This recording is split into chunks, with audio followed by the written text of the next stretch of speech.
Adesimama abono nsia ya mamunyina to omemu nsam ni ama wodo asede ayensa aka ne yaboa no anwumre no nsia aka sebo a yede bedan yetiefuo yi utie free peace 104.3 FM so okay 101.7 neat 100.9 nemi ansa wo shepa sabaka Johnson Accra enweti hello 101.5 FM wadum Kumasi Ghana man tem yedunsi assistant regents oti yanka kasa fidie ba sedu yesie nimni ekire kwa manone a ba sedu yasa peacefmonline.com ghanatoday.com so abode yetiefo kwa ubenya biakan de di kase ebonimu akotini bini Mampanyi Abediachi His Excellency Dr. Mahmoud Baumia ede ato Czech Republic ye nwumawura nom enim se wo muntu ana monfo amani nche o my Ghana esanse Ghana hade obana wo sika ebe wura dwuma mu a emfa so pi ene wo so. The Prime Minister has come to Ghana with a business delegation, and this is the best place to be on the continent when you are thinking of business. Omei so afọ ohwesika samso sika pudo 4 million Ghana cedis se a car Kolebu renal dialysis unit womo edie no yemfa nkotua. The Kolebu Teaching Hospital, in consultation with the Minister of Health, has initiated discussions with FMC for review of the current contracts for more flexible payment options and a more structured supply of consumables to avoid excessive delays. Sege Mrashebedwani Honorable Christian Kolete Otutei enwode ato Posi sahene IGP enim sebetumi a wo mo a empotamo nansa etututuo bi ekoso ho no wonye hwehwemu na wo mo emmechi won so afo aban lawyer panyine abedi akire Yera Alfred atua yeboa ode kokobo ama Ghana fo ese Ghana ni se wode wonsa ehye krata bia eye emra ho krata ye hyehyeye bia mo aye se ya agreements entiasia pam bia se a hwese Obema lawyer ni anambre nimni ahwem amao Tebe hia sanse obi sign krata bia no e wo se oma obi achi mu kire wo obenya mpo a obema lawyer fo ayama sempo unibi na so kwa ban lawyer fo legal aid na so mitimi eboa o ma otimi sare na se abo homo organize ade no France abana musini ewo my Ghana mu eto anamon akokro bia sante kotoko hene otufo setu naso akochia no sanso na Afran place hene ede ato aban yanim se aban momodia na womo a atorentimti womo akwa hoyehia mu a ebi da bonten pete mu no womeye womo emoa wei ene senkaya hodo ene nwumrei yabobo ne nyina no esinkonwa ede besomo na yadi asedama Osons Kamesia wate Osons Kale capsules ebuama immune system nya hoɔden kutia nyare wanti ade anka wonto famda wa hoɔden aye Osons Kale capsules MTN network papa say oba Ghana nipa dodo no ayusu MTN we take for you everywhere you go. Amin Scientific Herbal and Alternative Medical Hospital akwa bia onfa yade enko ho no nsa mfam pie da no matter said ya yade ne te ubepie na wosre Lion aluminium product edeniama pabeja so entanse edinu anuane ne papa no wo mu na ton roofing sheet yade bodan so aye Lion aluminium product eno na wo de bodan so a insuro wia High Sense Ghana aye home appliances ya papa nyina etesio me pani ya mapasiesie me fie ni me wafeside aye High Sense Ghana Imbu Saba Mr aye wo number 1 immune booster ye friend post ni nu aduro no ni pedua no mu asojafo benya hoɔden akuati anyarewa aye Imbu Saba Mr Pepsodent wa hoɔden bi wɔ mu a aye soronko efri aposen kaye ni nyina ho tusia no pa tinwanyumre wo bambo de muni nyina aboa bia ni ose ho kwan sa dwumakoi adawuruma ene se amansan tiame kwabramafo ana Mame biama kwafo yakabomo ede kasebwe ebesomo. Mampanyi abedi eche His Excellency Dr. Mahmoud Baumia enwode eto Czech Republic womo a aben womo ankasa nwuma ye emu business mogul no enim se womo nto anamo na womo emfo mani enche Ghana so womo dwene baabi a womo pese womo kokodi dwa koton ade ebetimi nya sika bebre ede ko womo eman mu dia ene wo my Ghana oba ha dia jai niema nyina deda na kwamu chese wode niema toto niema ho abambo ho nsam gina pintin ubenya somdwe na watimi dia ton wade anase watimi dia bie wadwuma aye adwuma ama yebeba tax incentives ne na eke county Ghana ha die woyesi ya somdwe man no esi nche wiase nyina ni oman yetoso mienu a asomdwe afa ne tuma pefra ewo mayi emu ena bibrema to FM hazo ye ne yeteso asomdwe dia wo boa obeka ntokwa ye dia asomdwe na bebo wo yen ka ye chese obi ekan ya eno adi ne yetie ba bi yempie ho asem kra enti amasomdwe wo man mu ediso mo pe oman bi so akotena na wo mo didwa ebiebie nnwuma ne ade a wo mo ntwomani emfa mehwe oman Ghana na sansemi nyina eba beto dwa bra check manswafo eto anamo eba Ghana nsahwe a wo chese ebibrema to FM ha sei no we ni oman ye to som yensa oba aba besremu na watimini abedidi enkomo na san komo twetwe ni nyina no efa yonkofa eda oman Ghana and Czech Republic man no entem ewo bambo ho nsemu ewo yesika sem ne adwadie mu ena afensu no adwadie ena bambo ho nsem nyina wo mo ebesi ho konwa etwetwe enkomo. The Prime Minister has come to Ghana with a business delegation. And this is the best place to be on the continent when you are thinking of business. As you know, the host, the Secretariat of the African Continental Free Trade Area Agreement that has established the largest trade area in the world.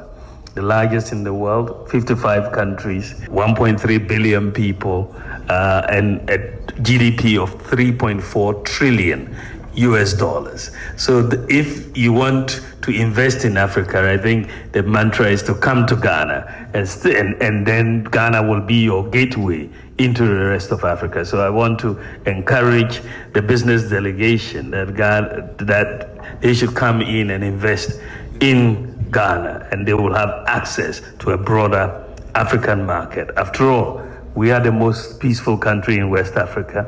We are the second most peaceful country in Africa, a country that we believe in the rule of law and got freedom of the press. His Excellency Alhaji Dr. Mahmoud Baumia nene ena oteye na no si yepe ena check manswafo panyine ono so editu dwase ensahwa waba ewo my Ghana mu no ebeboa pa ma yonkofa eda Ghana ene Czech Republic man no entem no emu ebeyere emu bepeja akọ pempenso bi a ebeda di pefe esanse ayonkofa wo mo afa efrititete no emfaso no aba amaman ni mienu nyina. The traditional fields for cooperation between our countries are trade, defense, security, and also health sector. With Mr. Vice President and the members of government, we discussed the development of our economic cooperation. I think that the economic reforms in Ghana bring new possibilities. For example, Czech companies are building bridges. So yesterday, one of them, or hospitals in Ghana. New promising sectors are especially mining, energy, and ICT. Also agreed that our countries want to continue in defense cooperation. Czech Republic supplies military equipment to Ghana and trains pilots and personnel. We help with the modernization of your armed force. This way we contribute to great security for Ghana citizens and for the stability in the whole regions. Ene Czech Republic womo eman swafo Pius Bay Dubanson ene buansemiano ebae. Na atumadia bi ekoso ya aya Law Reform Commission enwomo organize ye. Na aya expert round table conference ya aya unfair contract terms. Na sa atumadia weni so ade hunu pa ne se enkrata bi wo hono mu a yefre kwabrane se wo mesan a eno ane se odi mirika pene wakwa akwasan ye ware a ahopeprenti eno ane se enkrata no be ma no kura wonsemu wo ba no so kura wonkan eno ansa paper ye wie yes enkrata ni ne be san ha no wasan wo ba no nso nsa ha no wasan etianso mu behu se sana ya konfo ena ne ya de kwa akwose ye kon emra bia bata ho pa yense de nya botre kura mpo nkan enne atetiri nipa bebre japade afiri wonum nsa wate wanu ape contract ni ne ya wie document ni ne sa ha instead so obekan ehunu de kodia poti ewom anampo so obepe obi a wo hunim de wakenka kyerɛkyerɛ ni mu no daabi no wode ne nsa asase no wasan eche ubehu se emra bia bata saa document no no na atetere ne kon Deputy Attorney General, Deputy Minister for Justice, Alfred Tia Yabua, and wo to Ghana for nyina for dwumadie ya sese. Ya declare bia betu anim se sign. Esese unya wo honti ase pa yie. Ewo krata anim ansa wo besan a wasan. Anya saa na wo sign na bubo anasa tetere wo konwa. Samu amunim wasunsunsanso. Anya wadwen sɛ wotena ofie obi ba wahye atare kama nti wone ne yɛ hye bebre ahwɛ na osisi aden nti na wokusan krata ya krata no mmrasem mu ɛna wosan krata no ya mpɛsɛ mo lɔyafo abam meti de we emfa to ho pa obi kɔ bank loan ɔkɔgye yɛ no nhye wo ho no wankan nhye wo no sɛ wo mu sɛ bank no ho kwan sɛ no ankasa timidi interest no ebi ka ho wosan ɛba sa bank no esisi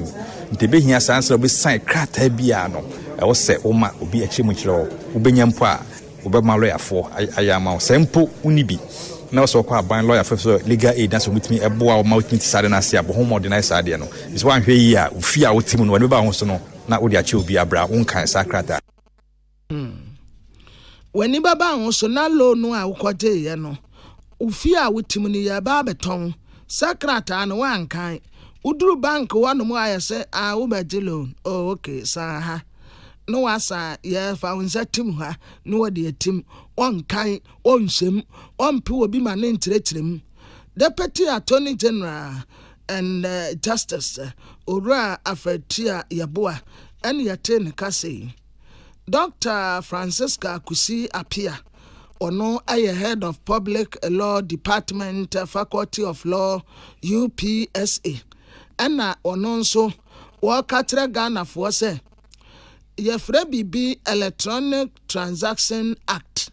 Na yiwa man bebia sadia se onyamu ntiase onyamu nimdie edefa ho enti we be kwa akohia pa se emra bia yese yefre no Consumer Protection Law no ebetumi aboye nyina ho ban. Electronic Transaction Act no ekire se so woto ade na se e wo so wode kwa e wo so otumi de ko wo se nipa no woto ade no e wo so otumi kire wo se me mra me de ton ma ade no woto a dani se ni se na obetumi de aba se mpo me ntumi ensa ontumi nsa mfa mba na se ope osika no se 100 na otu ya ebe ma mu 80 sese ni yebeji enoma ne back cry betumi age na wontumi nkase me ngi biom wosika no so ashim shaloko baby free mo Instagram and de hu bebre mo tontade bag ni ade saa nyoma no hu bebre eno so obi aka hu se electronic transaction na woye nti wo so wo chiro price na ye mo nchiro ngo no eno kra so etiamra Dear Yatisa, one Peace FM News, Akase, Dr. Francisca Kusi Apia, Head of a Public Law Department, Faculty of Law, UPSA. Nanuatin Executive Director, Law Reform Commission, Madam Anita Abibio, Watrechre Jumedi no Ankaseniso. A year unfair contract terms roundtable conference. A tifia somehow what they told so was say developing the law on unfair contract terms in Ghana a statutory framework approach. Share Mrana, who say, to say, I better say, 21st century. Into Mrasa or other countries worldwide. Into say, yes, so say, Mrana, catch up. They say, no, BB about non custodial sentencing. Say, Ministry of Interior. Mrana, now Minister, no, I take charge, Minister of that sector. Into with we say, unfair contract terms, Minister of Justice, no follow a law to cabinet and then to parliament. But BB to say consumer protection, and we will Ministry of Trade. And say non-custodial sentence, and we will Ministry of Interior. And to say, you say a prisoners, I am obi. Say we have a broadier bunch back on ana or be a foam and I be over bibi kakra 6 years, 10 years. It is a say a be a friend of non-custodial sentencing. Non-custodial sentences. Executive Director Law Reform Commission, Madam Anita Abibio, Yenia Amamu Akwa Ujampa Dauruma, initiative for TB. Na enem na shebedwafie na oswafo hwe abomdensam so yerakwaku adwuma menno ede betu dwase sia de nyame ya dom ama sikasam swafo watimi ayi sikapudo 4 million Ghana cedis ya renal renal dialysis unit Kolebu Teaching Hospital womo edie no watimi atua ede ama adwumaku a eso masene ema womo emfidi a womo de ehwe apomden na wochemu sesese sika 380 Ghana cedis ya se obi eda dialysis machine no eso ade bia otua no ocha se sika no eswadododo ye no ntine entimi emma unit no emwabo sika no na wo ho aka wontimi emfa entua na wochemu a saa adwumakuo ya eno wo to kesa wo emo saa emfidie nyina no every South Africa emaimu na wo de saa emfidie no ebre oman Ghana na so wo ne Kolebu Teaching Hospital edo wo sachet ase apmase a wo de ebre womo na ekana na eda hono no na utimu sesa sika 380 Ghana cedis ya yarefo no babetua no nya de yembetimi aboaboa no ama edru ekano na womatimi ede atutu eti no ode ensemi betu mrashebedwa enim esenia edru ne sesa aka no aban ayi afri hono na oswafo edi tudwa chemu se sei Kolebu Teaching Hospital ene asoya apomdi asoya ne nyina aka bomu a wo ne FMC ya Free South Africa memo ehwe na contract asese wo mo entem no wo matimi agumu kakra na enememu ayemre sane ebeya dialysis machines makomako 45 wa aka ene hu fidie nkae nyina ye wo so mo de eba no wo mo de nyina ebebre Kolebu Teaching Hospital. This has compromised the ability of the RGU to raise the funds required to pay for consumables procured from FMC promptly. Due to the high incidence of patients requiring dialysis, the total cost of care keeps rising, adding to the accumulation of debt. So, Speaker, it must be noted that currently, patients on dialysis are not on the National Health Insurance Scheme. So, Speaker, the Kolebu Teaching Hospital, in consultation with the Minister of Health, has initiated discussions with FMC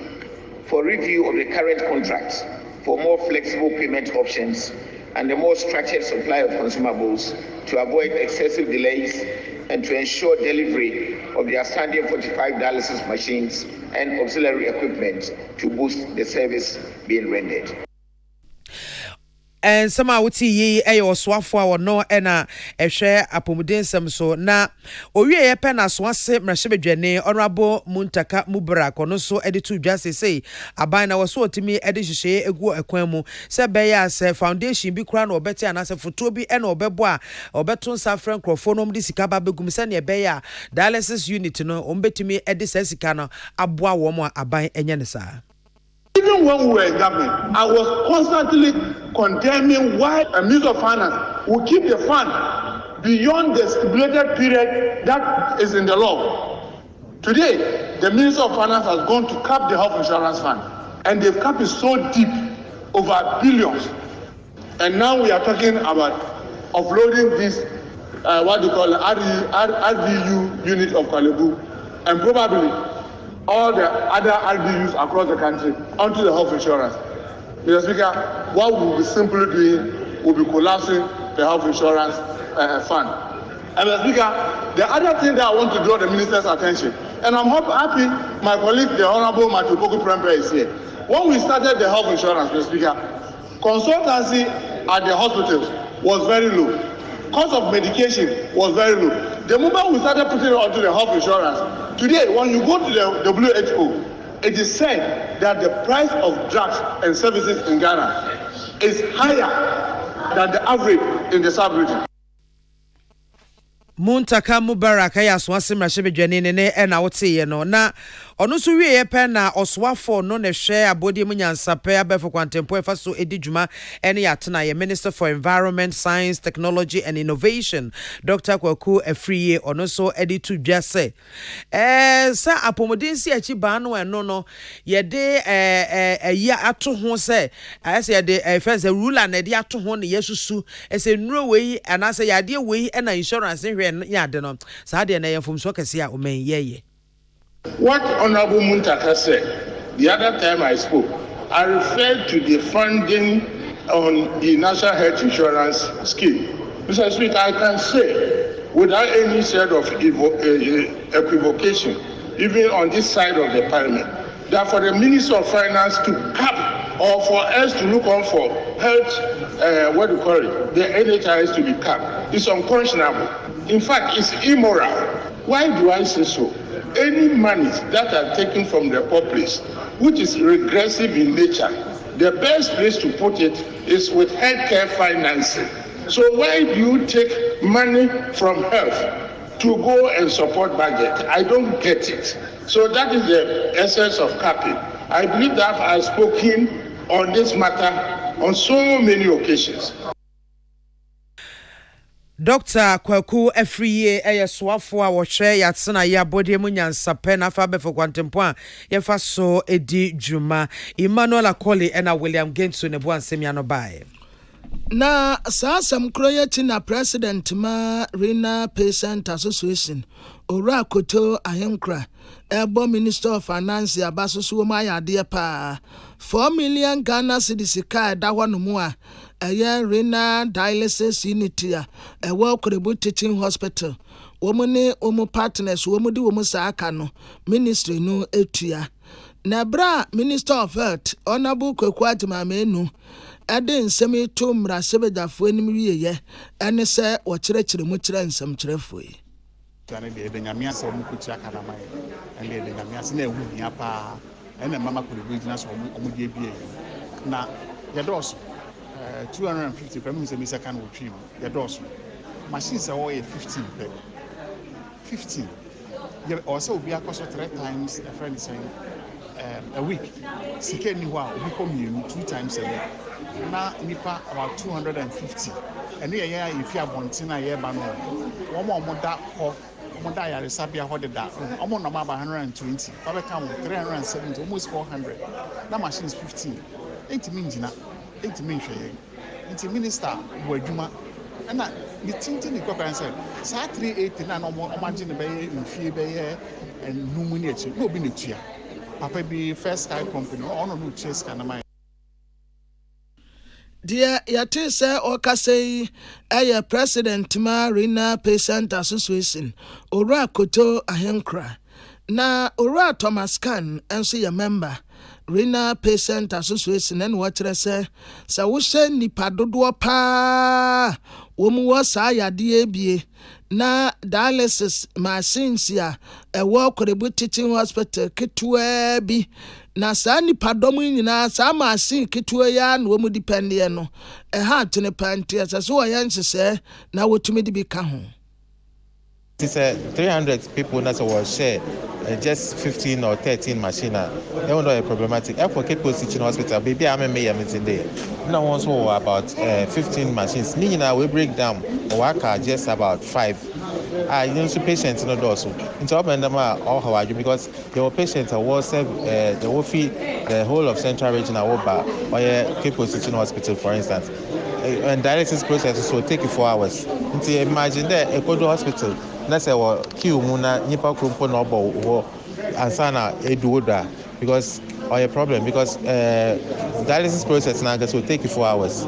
Nti ye best pa there aben onhwe no any policy direction be a wo to other to machines be is that for dialysis centers. Wey Thomas Can why a member Renal Patient Association. Yenya Emmanuel Akoli and William Genti. Na Krobia Santi Kotokoino 247 to His Royal Majesty ya woto so mienu ena wone France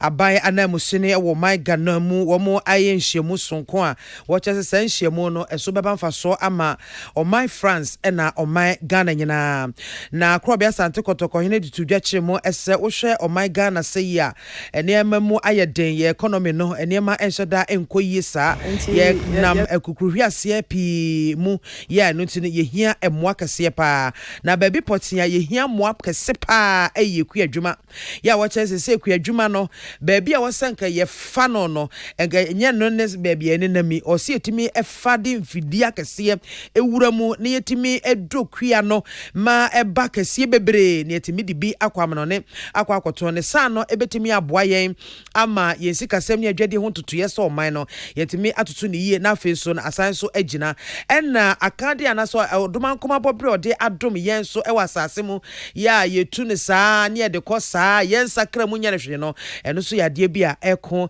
ede etia yempa na wo kire se akuadwuma de eye o my Ghana yen akiri bremu ankasa pa esanse eno enekita yen ena ade ba ko so eka ho eye fanwo a ababeka yen ho ena afenso no aduma chede a odo ade so de adom yen ewa asase mu no ni nyina keka bom ena chese ekuta yen isikasem ene yadwadie Krobia Sante Kotoko hene edisansem nyina etudwa ebra France abai anamusene Jules Amanda Nembusu to anamo ede no koka bom mu ma kwasidei afa hye no wo mo ehye safen ewo Kumase.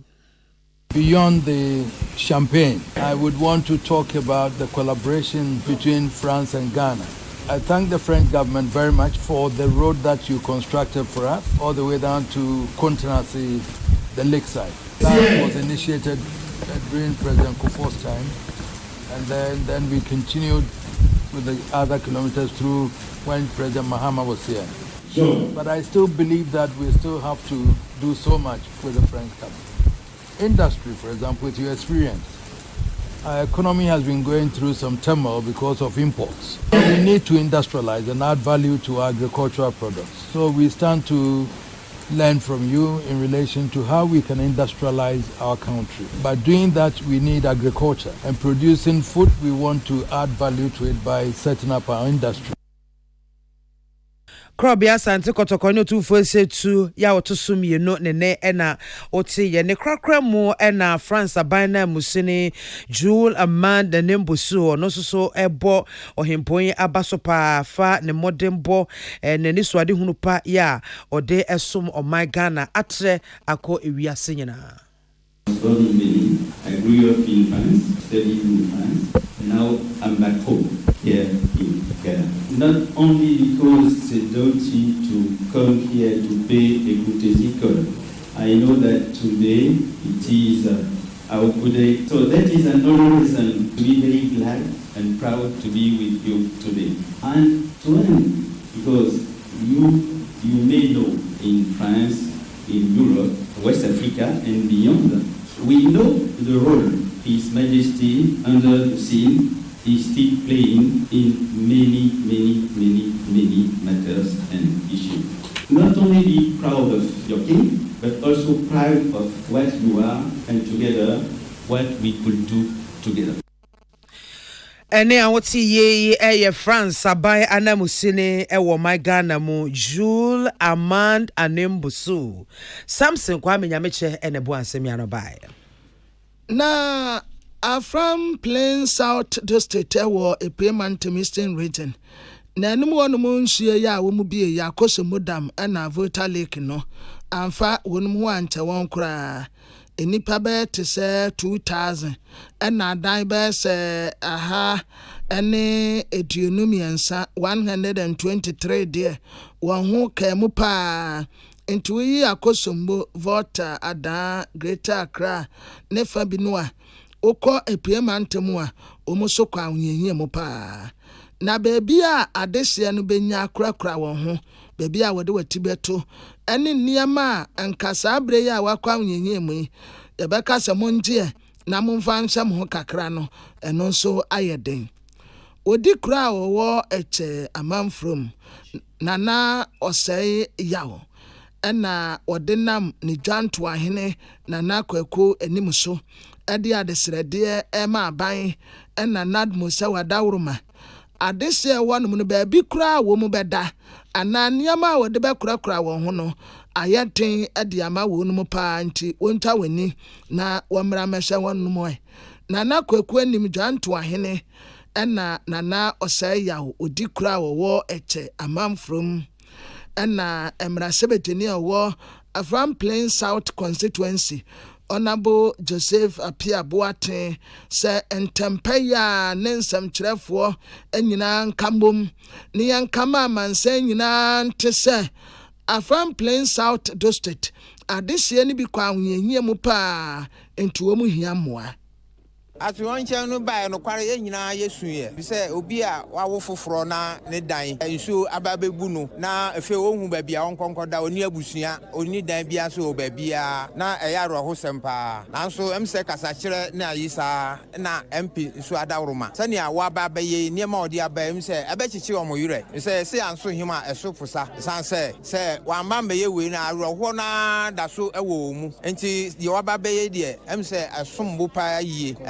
omo a msa atoranchem ato ono ye nananom soso ye ni age ese eba sa no onso wanya achikuro no na otima ba behwe achikuro no ene emo a wo mu nyina sese asikiram de enkoyie na nka de epeni se anka nanbo ene this assembly no ebetimi abeboa na sanka bia se school bi mkura bi ho na mu da na be nipa be se nwotwe edada ba kum se no kura ye yare nana kweku enim joanto ahene ena nana osei yawo odi kura owo eche amanfrom onese yate se odi adesrede ema omanfo yi eno ati na mrasebe genia wetira ma adese wo Afram Plain South constituency Honorable Joseph Apia Boaten enso eda wo manfo ase titru pa despite media se yenso ya ade pa to yirentem eba ye yenyi wonum emu na Honorable Joseph Apia Boaten eguso a wo sere manfo se bra to yirentem ba ye se ni yemse ne se na adese mekwa kofa moa wa hene nanso nkofo atumi aye wo moa kakra but wo sasre se yemfa ye kasa fidie so na yensra o manfo se wonta wani enkosa adese wonum na o makwa ahuyehie mu pa ni aban kra ye se nka yemfa meboa ye nuan ma wonsu so kra no ebinum anka wo nsa akra me wo no na kosese bia be kan wo dia be boa me manfo enti na ejina he ye bema abusua a sebe atorenchem na to mu no ombenya emo ombenya gari ombenya sugar ombenya ntare ombenya anwa ombenya tinapa ombenya mosquito nets ombenya mosquito coils ombenya insuo ne edika be che insuo ne edikan na edi we so aba me nka ne bebre ba minim se ne bedi achi beba no ebe mattresses nti enema no ndia ni fie omo ye nipa du no ebenya no enya sa na wa mo ye nipa mienu mo benya nti enema na ebi be san ba kakra aba no na ye de ebrem no se mo nso bi mo ansa na em se ye nja mu akoji se ye bi mo se obia so asset wo community mu ansa na amfe de eja obia apam wey ayamra sebetenia wetira ma adese wo Afram Plain South Honorable Joseph Apia Boaten na adese a ukọ Afram Plain to wonum se yi titru pa wo mu ye akuafo wo mu nso akira ahuyehia pa wo mu akom Bibi asida kese ho nyankopɔ bɔ soro ne asase ɔnhyɛ ne di no nsa hyɛ nanan so wadwe ho edi saa de wa bɛkyɛ sɛ so ye ho nyankopɔ hyɛ nanan de se ye ni da bra ye bɛda nso no yiri fa ye nya dan kora han mmoa ye hia ne sɛ aba mmoa bebi ye bɛda ye dan nyina asɛe ɛda ne bi ebubu nso no wi kora ye nsa nya konya bebi ɛhɔ no musa ntina bi ntini ye sra ban so mmoa ye ɔmpɛ bebi ye bɛda bɛkɔ bɛ 4 years ni nso no sa ha sa bɛsi ne na ona bodwu ye ho sɛ baomis oba bɛboa ye oba so ne ma now the ban ye ni je pa but yankasa na ye nsusu juma no enso no be sa yentimi kotop ye kotop no e be bada no yentimi konso no so enti aban no onju ye no me sida ne bi mai e wo top ho enso no e be fire ye nya be bi atre ene ne gra me nya be bi atre enti madam fo bi ho na me enti nyame bua se ye papa ba se obe bua ye dana se kese no bua ye ni ye nya be bi ye ntena aha enye ye kromo beti adwuma enti ne he ye ba ha no onti obua ye ye so ye be bua no Edumenti and Yabaha, where are this year be a woman ya kuafua, wako awunyehie mu. Yenya Michael Akrofi, na da woman say ye tie for nye biti. Na Afran Plain South Messi no mwa wa poemantem so to dwase akuafo beye edu ya wo mu etwa frautade no akọ nkrofoforo eso no atorenchem akọ akoto wo mu enipa du ni nyina wo mu zubonto a wo mu timu no eka emuntumye enti emu nan de nyame ye wo mu adom wo mu timi edware nsuo no eba nkonkon so kakra na ensia aka de sese baabi a wo mu da no wo bi ennim na wochiremu a wo mukofro subonto no ewo kroba kwa ede azeti kope ya eben ejata community anase ejata krono emu eho na na omu free a chese wo mo eko enti emu enan na omu de omu etimi dware pie ne de nyame adom wo mo hu yo nanso ensia no aka no wo mo da so aka nsuo no ya chese yentimi ehunu na nanka ye hwese panyikase a wo no na atorenchemu aboafo ekuo nadmo odano ewa Afran Plains South Mensino emu yera Steven Afram anka ene no bedi hu nkomo na ya hwempempen so se atimi ayi wo mo anase sen na esitie no na homa no esanse ho ewachinti ahoma ne ntimi entomu emma yen berepemu yensa eka no a yene no ebedi enkomo na sa akosombo tade no bia ye bie ya ekofa atoyencheme ba ye ene ade no peace fm nyumayefo ya mekire despite media enyumayefo afetiem foundation mwaka kra ensu efree Inglewood Company Limited Future Stars School Ghana National Association of Garages Zone 5 ya wo fanko Teshi Muslim Community Ghana Bayana Musini wo DR Congo ene ankrankra hudo bi ede niema aba ya chese we ne to so miensa ya de ekwakocha adehia wo mo akwahunyehia mu eti de kopie mu ewo ketekrache ya wo chese nsuo no ha wo mu yie pa na yade niema na emma Krache West mrashe bedwane Honorable Helen Adwanto so no enwoje no chese ne mpasua no pa ena ensubransam no etwifa wo mo so kese pa nti wo mo de wo makwahunyehia mu yie esansa wo mo no frautade no wo mo hye mfimfin frautade na fe oti asuo ni nyina wo mo hye wo mo mfimfin enti ebie ne de na chese wo mo de wo mo nya home hwene kra na chese wo ma home ede afamu na woje niema no chese sa trenchemi ne ahuyehia wo mafamu nyina na areho pa se nadmo anasa trenchemu aboafo ko niema ne ade a wo mo de ba ho nyina no wo mo nsa enhyada enkabi nkruto ne nkru akese ne nketo a ehye ho no mo no wo mo nsa entimi enkabi enti ogina so ebo despite media nyumayefo abaso ye ne TMW efa achede ne niema hodo a ye de ababedom wo mo flood and AC, the most unfortunate is Krachi is almost a peninsula. We're surrounded by the Oti River and the water lake.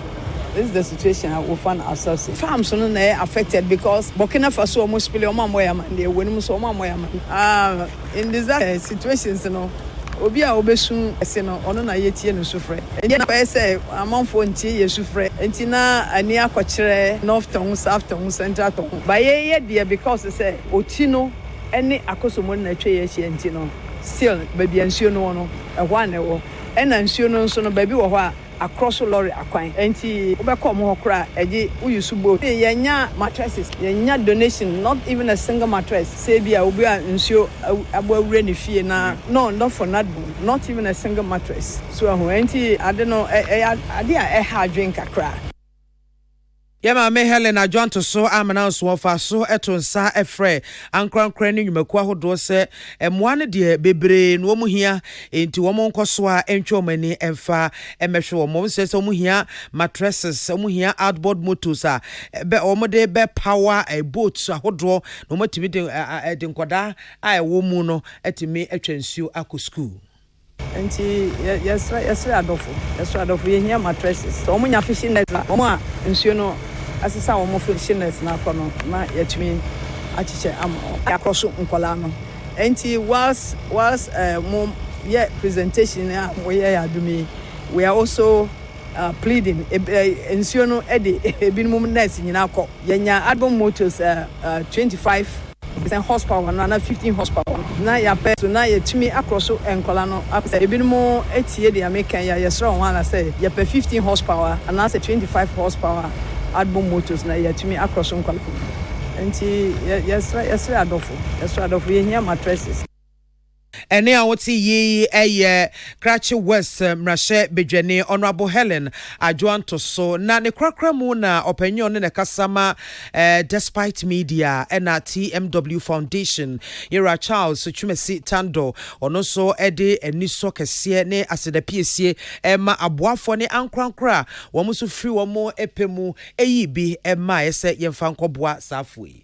Akosombo no ebufa so na affect ye nuanom na omo from Anthem ni Eastern region. TW Foundation any staff of despite media adwin say ye bebo deru ama nkofo aba be support here kakra. Na mo hwe niam afefe ye egu echi a. Nti ye say ye MP Honorable Ellen Adwantoso our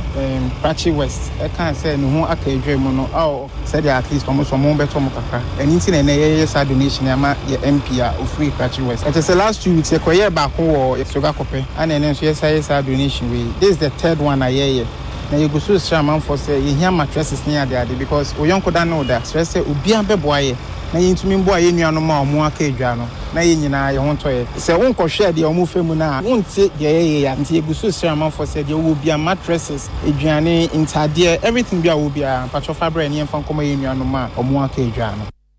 Any opinion nekasa Emma despite media and TMW Foundation Charles Chumesi Tando Henry Akwesemenka and Ebuan Semiano Eba Nyamia Yadrum Ama District Nadmo Director ya wono ne hwe Afram Plains South District no eso Yera Stephen Afram yensaka no homaswa yene no edi enkomo Yera Afram enwumre ya mwadwo Peace FM kase bosoni yo minya beba bacha ho tse Nyamia Adrum we die yemisa sa independence no mo hu wo mo ti bia mo ti sen yo minya ba mema Peter Formative nyina ajo na ya ka se adwumade am yema Ghana man ya ni so nipa entia no de Nyame adom ye hu enum aka ba kwa ye hu no na enum no amahu no mo ti bia mo ti sen amode nipa nsia do munya afrimu nipa enum na ehu ne ye mu a ye hu a ele koto ya arsa bia kese wa from place of wo donkokum do makoto ba kono de ye hu no but nipa no nyina no mo ye du mienu no mienu eye nipa na omutwi kodo no asamnesi na emo ye mema na edu ne de omo ye emanko a ntene nipa du mienu na wo kodo no intensia ede ofia ntoata omo frimu na enai de obi adom entiatimi otimi beji omo efisa o no mo intensia de omo ya nyame de na nine de na nya adom matiase na botu fo no ka ono ma edu mienu omo de ekoye ne hu omo but bibi ntiase omo awu omo adwane.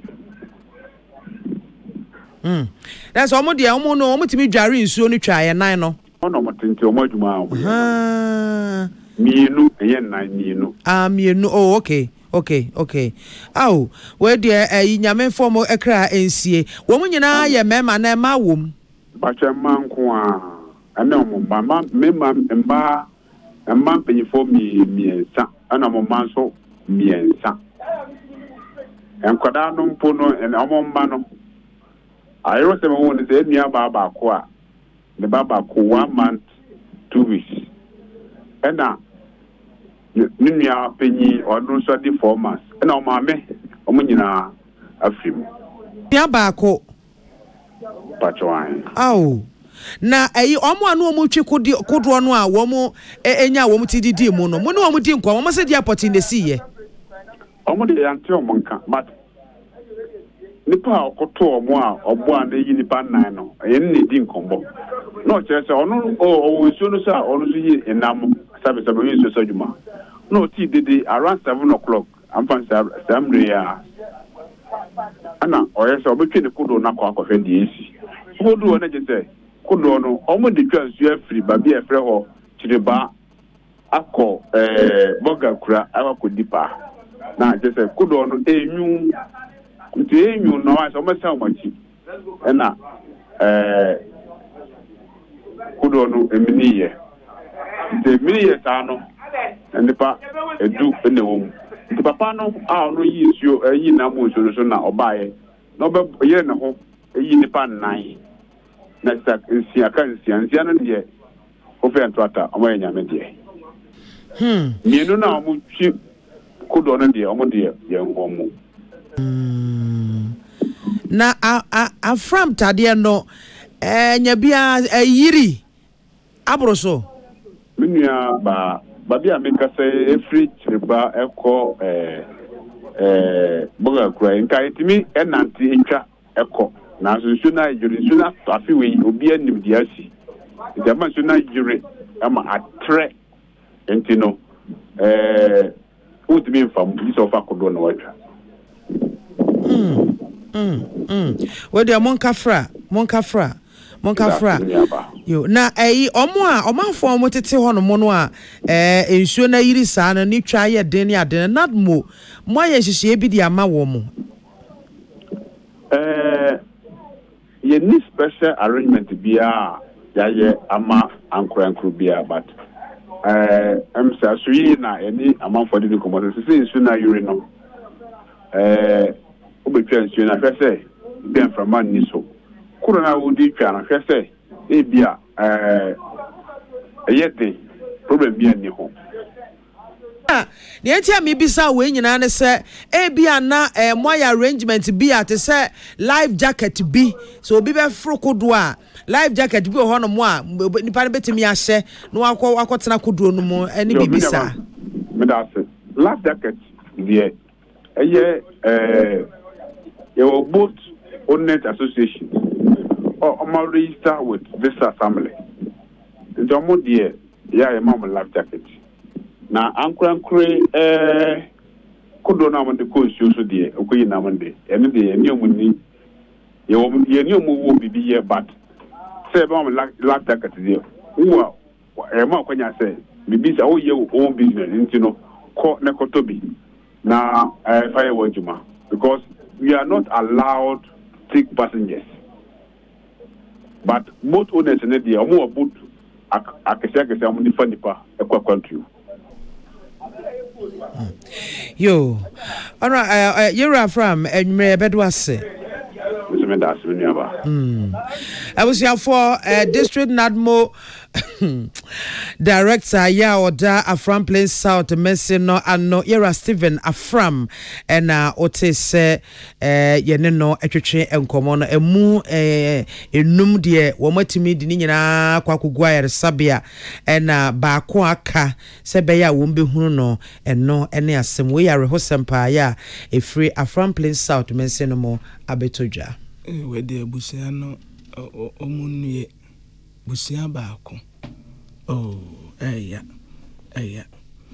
na emra sebetani a wogina ma adesie wosege eno wo Greater Accra region ha honorable Christian Quality Otute ena wode adesrade ma Inspector General Police Dr. Jeje Kufu Damparese Entempeya a shooting incident be a course so I was a gay ya nipa baako eto ananam wansi edo we de omunya jamanin kasa almost 30% tempa wontu wana mo na omumpe ne nadu agubre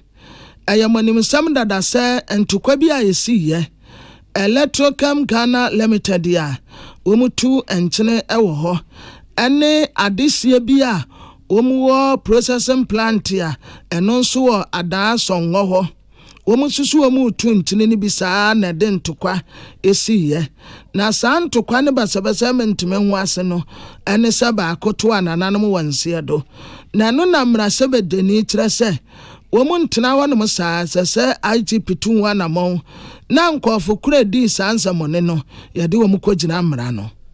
Urge the Inspector General to look for the perpetrators and bring them to book, no matter how powerful those perpetrators are or how connected they are to powers. I'm also asking the government of Ghana to quickly come in and let Electrochem to keep away from all areas of controversy. This is not too big, all areas of controversy, so that all other huge areas without controversy, it can be operating while we dialogue to understand what to do with the areas of controversy. It's possible. So I expect that the government will have stepped in long ago to say, okay, once about livelihood, we can't ask these people to keep away because their bread will be going bad there or they won't get bread. But Electrochem can suspend its operations along areas so that while he's doing other areas, we go on with discussions and Way ayamra sebetenia wetina ma adese wosege Greater Accra region ha Honorable Christian Quality Otute na mra sebetenia wetina ma adese wada Honorable Comfort Doyo Gansa ana ono sidi bi kan so one Honorable ba ko ni nyina na bose en wo kire se en nam mframemu ankofo ka se saa mra sebejafo mienu na kan wotipam ho a womude saa baby a yetu nchene no edema Electrochem Ghana Limited na watese enyiwomu na ye saa de no wobesre company ni se woni adese no a etimpotem woni nsin konwa no womu nkasa said ye be ya asumti betumi aba. Now, if they are speaking, it's like me and Okita, once I brought Magdan, and Magdan has come to disturb them. We have no hands. We don't know anything. When the committee was working on it, we were not even invited as MPs for the area to listen to what they were allocating to him. Mr. Speaker, we are pleading to give peace a chance because we have lost one person 3 days ago. There, because of this struggling, and I understand the community members because they have to work, and that's the work they have been doing since they were born. So we are pleading that a portion should be allocated to them. Already, Madam himself assured us that he is going to allocate a space to them to work. Dear Yatin the Kase ya echa tuo ye Adamra Sebejani Honorable Comfort Doyo Gansa. Nanuatina first Deputy Speaker of Parliament Honorable Joseph Oseusu as Minister of Interior say asam no won kwasisem entempeya na wamamra Sebejafo asonte. But I think the more critical issue is what is being raised by the honorable member for Akan. The natural resource is supposed to be for the state. But here are indigents living by this natural resource, feeding on it. Yes, it belongs to the state. But the state says, I'm giving it to somebody else without regards to these other indigents. That's why I've been looking at the Constitution, how we can look at ways of probably carving out a portion from what has been given out already, if that is where the indigents actually feed. So I'm thinking the Committee on Land and Natural Resource. First, I'll direct the Minister for Interior to brief the House about the incident, how violence came to be perpetrated in that, who shot into the crowd, whether the police or the security of the private company. Dear Yatin Kasei, or your first Deputy Speaker of Parliament, Honorable Joseph Oseusu, Yenya William Kentu, and Emmanuel Akole. Na Motel's message ya modebada yeno. Yade huaseda Emma Afromas Plasia, a ya Steps Company Limited for Ansan Wetuma. Afromas ya wenesio. Bema bet me a hitting a target abaduma kwa wonte bra wa hoɔden ɛyɛ Afromas Plus na wato ne kura kwa na wiye nya bisa obag mu nya bisa fie nya bisa office na no so ho hia sɛ wo pedodo atu a ɛyɛ 0550 709 790 0550 709 790 Ba Herbal Hospital Eurade adawuruma wode ye no mpanyina se bansa wode de hia ne se obetu anamo no wakọ Ba Herbal Hospital eno mpam yade anase nkase enya ade a obesa ade abefie da obesa ni nyina ma kama Ghana hade se bani nompe anase nkase nwaduma eye Ba Herbal Hospital Kumasi wa watonso agogo omu wa agogo hospital no echipe enkran ha Spinters Road 18 Johnson 0244 988 004 0244 988 004 Ebusiafo ya hume kase bonu sitia wabi ya bebe sisia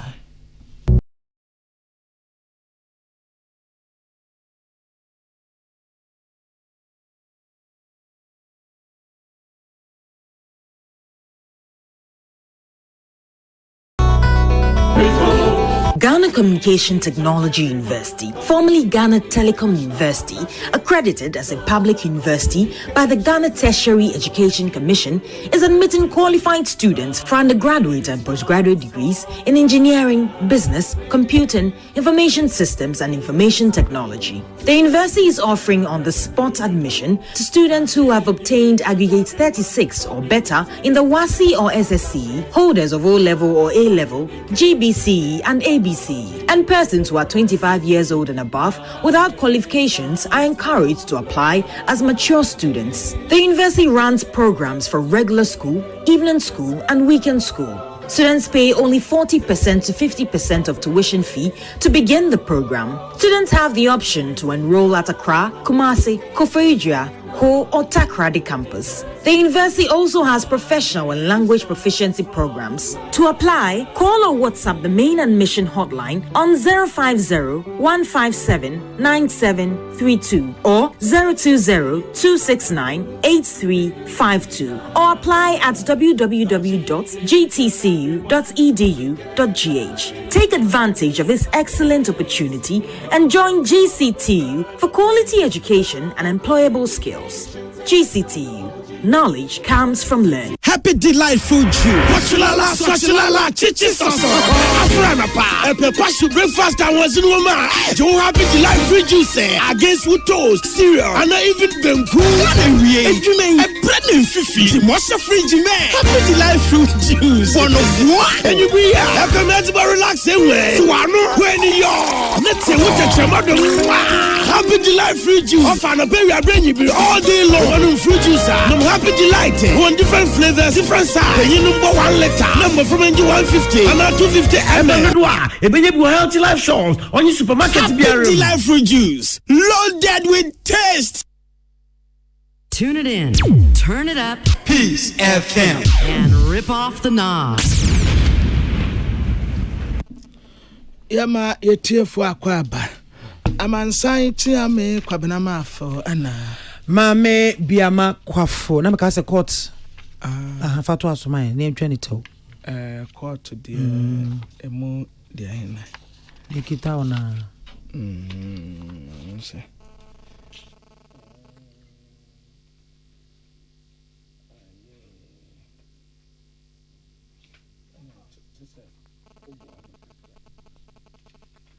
because one kind of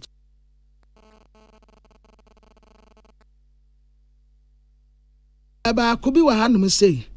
owura James Ejechi question ya mrase bejani a wogina ma adese wo asen nof ya de no ejina mra no a ya de criminal charge ato no so ewo high court a ewo enkran hanum sei ya omudi asem no wa abra ono ankasa woni hode ya fra ne se absence ya no na court no etna ase enne na onyanyamfo James Echikwesi de wantumi empie mu wo ho Emma Court to Jumtini Justice Mary Mami Ekwe Yensu Ena Watanase na Watrasa wase se obetumi aba court wonum na court no atoa so aye neduma empo se onabo jemjechi question jumedie binti ontumi emma na lawyer fo wo mu etuta demra sebedani ya bono sobo jemjechi question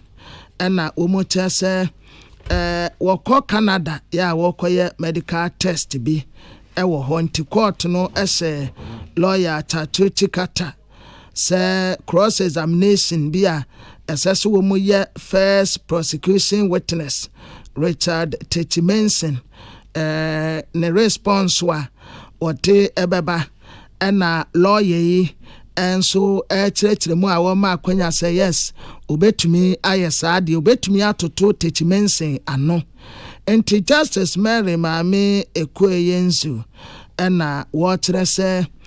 proceedings no omubetumi ato adwumedie no so despite say James J. question oni ehonom no afei order ba ko court no edema lawyer Tatuchi Kata ene say obetumi ato akoso aye de friend say cross examination no yeah first prosecution witness obetumi akoso na waye na prosecution witness no enso to court no enim say enya womu epene say womu de jemjechi question to prison na mum de mra no ekafa ho no sa pepepe na womu ehhye no na prosecution witness Richard Techimenson ono na asemu a lawyer Tatuchi Kata Canada na onsedane no anya agene enti cross examination no akire no na omu yese November ne da etoso etu enum omu besan aba bepiemu ewo court ho na wasan atoa asem edie ne so enti Justice Mary Mami Ekwe Yensu na wadene proceedings no ede ase odomfo ya adoma November ne da etoso edinum Deputy Attorney General Alfred Tia Yeboa na one lawyer Tatuchi Kata enye agene abra court na omudi assemny yenhwe DC yenibi. But the witness was forthright. He stood a test of examination, and I don't think his credibility has been dented in any way. This matter is being fought principally because we claim, or we of the humble view, that the accused person has committed a criminal offense. Nothing more, nothing less. It's not about he belonging to party A or party B. It's first and foremost a Ghanaian. Before he became a dual citizen, he was a full-blooded Kenyan. So we are just dealing with him as if someone has committed something wrongful. Nothing more, nothing. We Deputy Attorney General Yera Afretia Yeboa na lawyers ya wotuta ede ati ononyam for James J. Question emu baako Baba Jamaa ononso eka say. First, we realized that counsel on the side sought to attack the credibility of your witness, talking about inconsistencies, and also saying that he's mainly interested in this case pure malice and what he's going to get politically. We disagree with him, but the witness was forthright. He stood a test of examination, and I don't think his credibility has been dented in any way. This matter is being fought principally because we claim, or we of the humble view, that the accused person has committed a criminal offense. Nothing more, nothing less. It's not about he belonging to party A or party B. It's first and foremost a Ghanaian. Before he became a dual citizen, he was a full-blooded Kenyan. So we are just dealing with him as if someone has committed something wrongful. Nothing more, nothing less. But how injurious is this to your case? wei ɛyɛ nsɛm a epie mu ɛwɔ kɔɔto obie ɛna yɛni afiripa atanga ɛboaboa no ɛde baayɛ awurade yɛ adom a November ne da ɛtɔ so edunum ɛna wɔbɛsan atoa asɛm no die so. Kasia bonesi akenka fauti yenka nwumre ye me maame bia makwafo me ne